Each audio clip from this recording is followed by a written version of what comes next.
Hello my dear friends, welcome back to the channel. तो last video में हमने discuss किया था बीआरएस का कुछ बेसिक्स। तो आज एक बेसिक क्वेश्चन के साथ थोड़ा कॉन्सेप्ट को आगे लेकर चलते हैं और प्रॉपर समझते हैं कि बैंक रिकॉन्सिलिएशन स्टेटमेंट को प्रिपेयर कैसे किया जाता है, कैसे रिकॉन्साइल किया जाता है। क्योंकि जब दो लोग सेम ही चीज़ को मेंटेन करें तो दोनों का आंसर सेम आना चाहिए, ठीक है, दोनों का फिगर सेम आनी चाहिए। लेकिन जब फिगर में डिफरेंस हो जाती है तो उसको हमें इक्वल करना होता है अकाउंटिंग को बेहतर करने के लिए, ठीक है।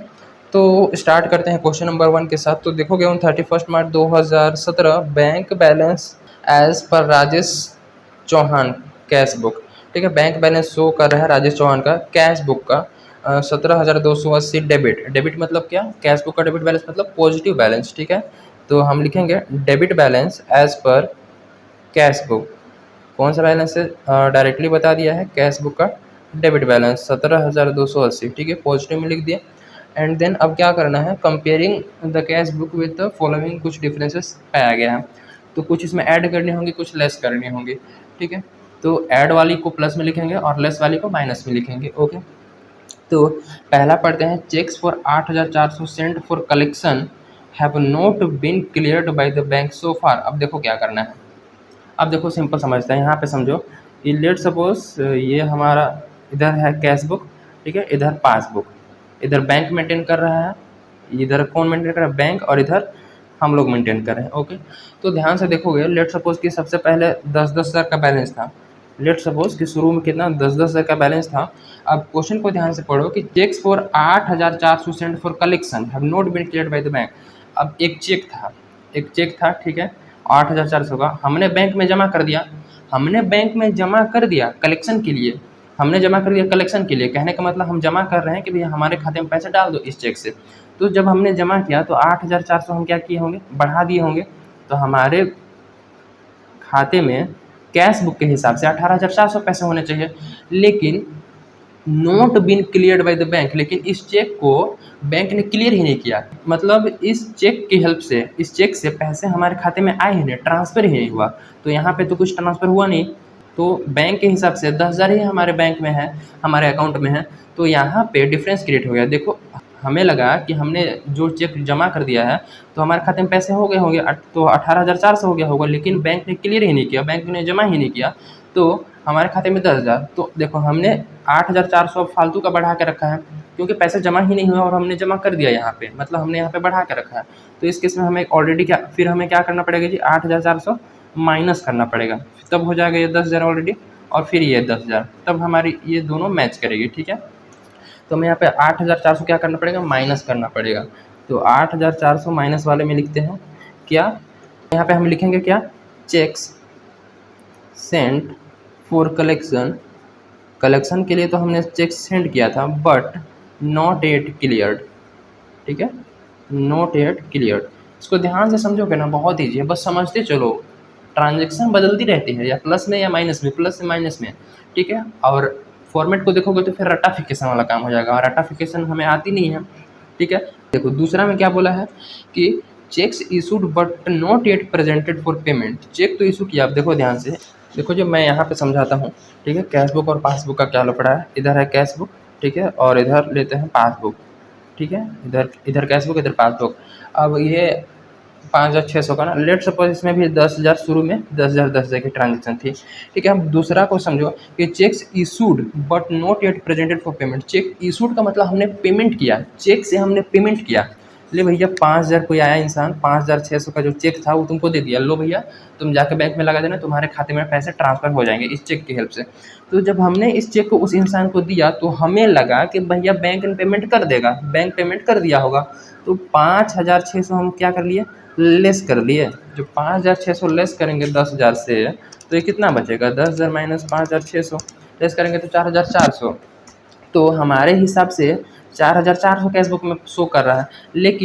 लेकिन क्या बोला है कि but not yet presented for payment, लेकिन पेमेंट के लिए उस इंसान ने प्रेजेंट ही नहीं किया, वहाँ बैंक में नहीं ले गया। तो बैंक में ले गया तो बैंक से पैसा नहीं कटा, तो बैंक के हिसाब से 10,000 पैसे हमारे खाते में, और हमारे हिसाब से हमारे खाते में कितना पैसा है ये, 4,400। हमें लगा कि हम चेक दे दिए तो वो पेमेंट हो गया होगा, जबकि हुआ ही नहीं।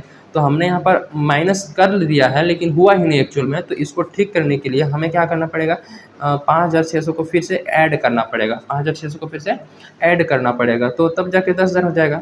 कटा ही नहीं लेकिन हमने काट दिया, तो भैया फिर से काट दिया तो फिर उसको जोड़ दो, ठीक है। तो ये 10,000 का 10,000 फिर हो जाएगा, ठीक है। तो हमें क्या करना पड़ेगा, 5,600 को ऐड करना पड़ेगा, ऐड करना पड़ेगा, ओके। तो हम ऐड वाले में लिखेंगे 5,600। क्या, क्वेश्चन को वही लिखो कि cheques issued but not yet presented for payment, इसको वही लिख लो, cheques issued but not yet presented, ठीक है, not yet presented for payment. Clear हो रही है, ठीक है। तो ध्यान समझो कि देखो, चेक तो हमने इशू कर दिया, इशू का मतलब पेमेंट हो गई, पेमेंट हो गई, लेकिन पेमेंट हो गई तो भैया हमारे खाते से पैसे कट गए हमारे हिसाब से, लेकिन बैंक ने एक्चुअल पेमेंट नहीं किया, बैंक ने पेमेंट नहीं किया, तो उसके तो बैंक के हिसाब से हमारे खाते में पैसे कटे ही नहीं, तो पैसे वहीं के उतने ही रह गए, लेकिन कैश बुक में हमारे हिसाब से कट गए। तो जब एक्चुअल में नहीं कटा तो फिर से उसको ऐड कर लो ना, फिर से उसको ऐड कर लो, सिंपल, बराबर हो जाएंगे। क्लियर है जी। तो ये वाली चीज़ है। देखो थर्ड में क्या बोला है, there is a debit of ₹80 in the passbook for bank charges but not recorded in the cash book. अब देखो ध्यान से क्या है, रूल तो याद है ना कि कैश बुक का जो ये डेबिट प्लस होता है, क्रेडिट माइनस, और पासबुक का डेबिट माइनस और क्रेडिट प्लस। तो बोला है कि debit of ₹80 in the passbook, passbook में क्या है, घट गया पैसा, डेबिट मतलब नेगेटिव, नेगेटिव मतलब 80 रुपये कट गए, बैंक चार्जेस, बैंक ने चार्ज काट लिए हमसे 80 रुपये। अब देखो ध्यान से यहाँ पे, लेट सपोज कि 100 रुपये दोनों में है, कैश बुक में और पासबुक में, तो बैंक में 80 रुपये तो कट गए, 80 रुपये तो कट गए, तो बैंक में बचे, ये बैंक चार्जेस का कट गया, ठीक है। तो बैंक में अब हमारे अकाउंट में कितना पैसा है, 20 रुपये है, लेकिन आगे क्या बोला है, but not recorded in the cash book, लेकिन कैश बुक में रिकॉर्ड ही नहीं किया, 80 हमने माइनस नहीं किया, तो 100 का 100 है, 100 का 100 है ना। देखो यहाँ पे माइनस हो गया बैंक में, लेकिन हमने माइनस किया ही नहीं, तो हमें भी क्या करना है, यहाँ पे पहुँचने के लिए हमें भी माइनस कर दो 80, हमें भी 80 माइनस कर दो, तो 20 ये और 20 ये, टैली हो जाएगा ना, इक्वल हो जाएगा। बैंक चार्जेस कट गए तो बैंक पैसा काट दिया हमारे अकाउंट से, लेकिन हमने अभी तक रिकॉर्ड ही नहीं किया, तो उसको रिकॉर्ड कर लेंगे ना, फिर रिकॉर्ड कर लेंगे, तो हमें 80 को क्या करना पड़ेगा जी, लेस करना पड़ेगा, माइनस। तो हम क्या करेंगे, इधर माइनस वाले साइड में लिखेंगे, ओ कितना, 80 rupees, bank charges not recorded in the cash book, ठीक है, bank charges not recorded in cash book, तो रिकॉर्ड कर दिए, तो रिकॉर्ड कर दिए, ओके, ये बात ठीक है। उसके बाद देखो आगे क्या बोला है, फोर्थ नंबर में, bank has credited 240 for interest in the passbook but these are not recorded in the cash book. Simple. अब देखो ध्यान से कि भैया लेट सपोज कि 500 रुपये और 500 रुपये जस्ट इमेजिनरी फिगर है एंड नथिंग मोर, समझने के पर्पज़ के हिसाब से, ठीक है। कैश बुक में 500 और पासबुक में भी 500 है। अब बैंक ने क्या किया, क्रेडिट, क्रेडिट का मतलब क्या होता है, देखो क्रेडिट का मतलब प्लस कर दिया, क्रेडिट का मतलब पासबुक में क्रेडिट का मतलब क्या होता है, प्लस। तो बैंक हैज़ क्रेडिटेड, बैंक क्या मेंटेन करता है जी, पासबुक मेंटेन करता है, तो बैंक के हिसाब से पासबुक, और पासबुक में क्रेडिट मतलब प्लस, तो बैंक ने कितना प्लस कर दिया जी, तो बैंक ने 240 तो ऐड कर दिया हमारे खाते में, 240 ऐड कर दिया, तो कितना हो जाएगा, 740 हो गया। लेकिन but these are not recorded in the cash book, लेकिन ये कैश बुक में हमने 240 जोड़ा ही नहीं, तो हमारे 500 तो 500 ही है, हमारे हिसाब से 500 है, लेकिन बैंक में हमारे इंटरेस्ट मिल गया तो पैसा बढ़ गया, तो 740 हो गया, लेकिन यहाँ पे बढ़ा ही नहीं, तो यहाँ पे हमें क्या करना है जी, फिर हमें बढ़ा लेना है, 240 को ऐड कर दो, तो यहाँ भी 740 हो गए, तो अब ये दोनों मैच कर गए, ठीक है। तो हमें एक्चुअली में यहाँ क्या करना है जी, कैश बुक में ऐड कर देना है 240, तो हम 240 ऐड कर देते हैं, 240, ठीक है। बैंक इंटरेस्ट, इसको लिखेंगे क्या, bank interest not recorded in cash book, ठीक है, bank interest not recorded in cash book, तो रिकॉर्ड कर दिया, ओके, रिकॉर्ड कर दिया।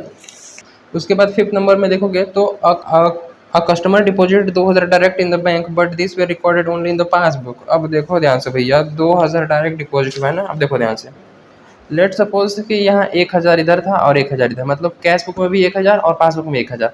अब एक कस्टमर था जो डायरेक्टली 2000 बैंक में डिपॉजिट किया, तो हमारा बैंक बैलेंस बढ़ गया ना घचाक से, घच से बढ़ गया। लेकिन हमें अब ये ओनली कैश, अब ये ओनली पासबुक में रिकॉर्डेड है, यहाँ पे रिकॉर्ड हुआ ही नहीं, तो यहाँ का 1000 का 1000 ही शो कर रहा है। तो हमें क्या करना है, रिकॉन्सल करने के लिए यहाँ पे भी 2000 क्या क्या ऐड कर देना है, 2000 भी हमें यहाँ पे ऐड कर देना है, तो ये हो जाएगा 3000। ठीक है, अब ये मैच कर गए, तो हमें 3000, तो हमें 2000 अल्टीमेटली क्या करनी है, ऐड करनी है। तो ऐड करो, ऐड में लिख दो 2000 क्या, customer directly deposited in the bank but not recorded in the cash book. ठीक है, customer directly deposited in the bank, directly deposited into bank but not recorded in the cash book, या फिर only recorded in passbook but not recorded in cash book. तो भैया record कर दिया। ठीक है, इस टाइप से हमें रिकॉर्ड कर देना है। उसके बाद देखो 6 नंबर में क्या बोला है, according to standing order of Rajesh Chauhan, Rajesh Chauhan एक फिक्स्ड ऑर्डर दे दिया था। ठीक है, the bank has made the following payment by debiting his account. अब राजेश चौहान का अकाउंट है, उसने एक बार ऑर्डर दे दिया बैंक को कि भैया ये खर्चे तुम करते रहना, जब रिक्वायरमेंट होगी तब, मैं बार बार इस सब के लिए पेमेंट करने के लिए नहीं आऊँगा। तो एक बार ऑर्डर दे दिया, स्टैंडिंग ऑर्डर मतलब एक बार ऑर्डर दे दिया बैंक वालों को, बैंक अपने हिसाब से टाइमली पेमेंट करते रहेंगे। क्या, क्लब फी 500 रुपये, और फायर इंश्योरेंस, लाइफ इंश्योरेंस भी 2500, this very not recorded in cash book. ये सब कैश बुक में रिकॉर्ड हुआ ही नहीं। अब ये कैश बुक में रिकॉर्ड नहीं हुआ ना, तो कैश बुक में रिकॉर्ड नहीं हुआ। अब बैंक ने पेमेंट कर दिया तो बैंक से पैसे घट गए, तो कैश बुक से नहीं घटा, तो कैश बुक से हमें क्या करना है, घटा लेना है, सिंपल। ये पासबुक में रिकॉर्ड हो गया, मतलब पासबुक से तो पेमेंट हो गया, घट गया पैसा, पेमेंट हो गया मतलब पैसा कम हो गया, लेकिन कैश बुक में रिकॉर्ड नहीं हुआ, तो कैश बुक में हमें तो कैश बुक में भी हमें रिकॉर्ड करना है। तो ये 500 क्या, क्लब फी ना, club fee not recorded in cash book. ठीक है, ऐसे लिख लो, not recorded in cash book. ठीक है, और एक क्या है, 2500 लाइफ इंश्योरेंस फी ना, तो ये life insurance fee not recorded in cash book. Okay, तो इस टाइप से बेसिकली सारे ट्रांजैक्शन का वो हो गया, रिकॉर्ड हो गया। ठीक है, प्लस माइनस वाले आइटम। अब हमें क्या करना है, टोटलिंग करना है। टोटलिंग करना है तो देखो शुरू जहाँ से किए होगे ना, वहाँ से हमें टोटलिंग स्टार्ट करना है। तो इसको हम स्टार्ट करते हैं 17,280, 17,280। ठीक है, देन ऐड कर लेंगे इसमें कितना, 5,600, देन ऐड कर लेंगे 240 और 2000, 240 ऐड कर लेंगे 2000, ये हो जाएगा 25,120। ठीक है, 25,120, और इधर भी 25,120, लेकिन इधर तो कम है, देखते हैं कितना है इधर। इधर 8,400, देन ऐड करेंगे 80, देन ऐड करेंगे कितना 500, देन ऐड करेंगे 2,500, ये है ना। इधर तो 11,480 हो रहा है, होना चाहिए 25,120। तो जो बड़ा वाला सेट होता है ना, उसको दोनों साइड लिख दिया जाता है। तो और इधर कितना लिखना पड़ेगा, और इधर कितना लिखना पड़ेगा, होना चाहिए 25,120 है 11,480, तो और कितना लिखना पड़ेगा 25,120। 25,120 में से जितना आया था उसको क्या करेंगे, घटा देंगे, तो यह आ जाएगा 13,640। तो 13,640 हमें और लिखना पड़ेगा।